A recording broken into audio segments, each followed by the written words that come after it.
बांसुरी कैसे बजती है, तो उसका वैज्ञानिक एक दृष्टिकोण है, उसको हम फिर कभी देखेंगे। उसका एक जो बेसिक या मूलभूत उदाहरण कहें तो पेन के ढक्कन से भी हम आवाज़ निकाल सकते हैं, विसल जिसको हम कहते हैं।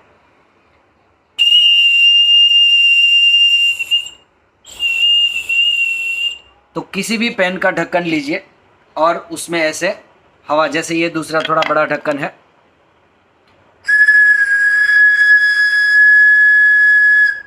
और मान लीजिए ये तीसरा कोई और साइज का है,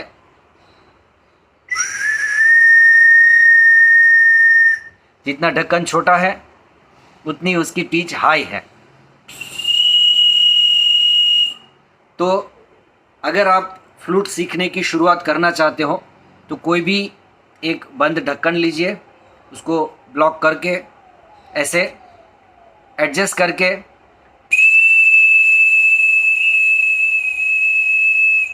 एक समान आवाज़ निकालने की कोशिश करिए। और अगर ये ढक्कन आप बजा सकते हो तो आप फ्लूट भी बजा सकते हो। तो कोई भी फ्लूट आप खरीद सकते हो मार्केट से, बाज़ार से, और जो चीज़ हमने ढक्कन में की वही इस हॉल में करनी है। ऐसे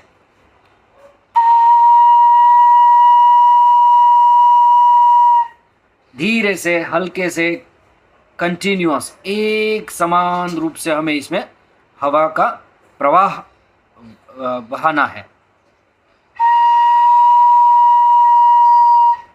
और उसके बाद जो बांसुरी होती है उसके अलग अलग पोजीशन के अनुरूप अलग अलग आवाज़ें आएगी। जैसे अगर ज़ोर से आप भूकोगे तो हाई पिच में जाएगा, तो आप एक ही कोई साउंड फिक्स करके उसमें आवाज़ निकालने की कोशिश करोगे।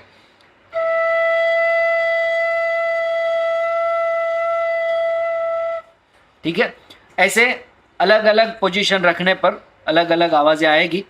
उसको शास्त्रीय संगीत में क्या कहते हैं वगैरह हम आगे देखेंगे, लेकिन पहला जो सबसे पहला कदम है बांसुरी बजाने में वो यही है कि हम एक समान, जैसे एक शीतल जल बह रहा हो, शांत गंगा नदी बह रही हो, उसमें कोई प्रवाह में उभार या उतार चढ़ाव नहीं है, सतत रूप से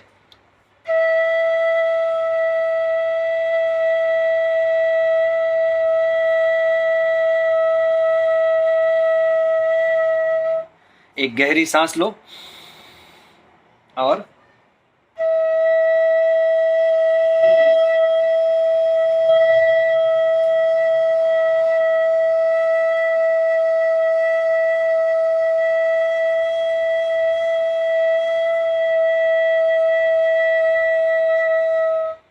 ऐसे। तो ये पहला कदम है बांसुरी बजाने में कि कोई भी पोजीशन में बांसुरी रखो और एक समान आवाज़ निकलनी चाहिए। मान लीजिए मैंने सारे हॉल खुले रखे हैं,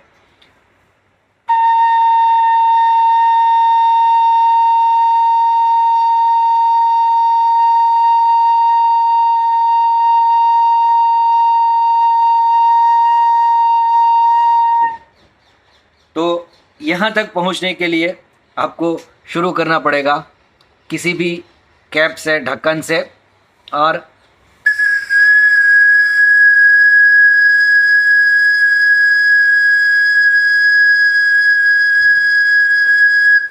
ऐसे लंबी सतत आवाज़ निकालने की कोशिश करनी है। All the best, good bye.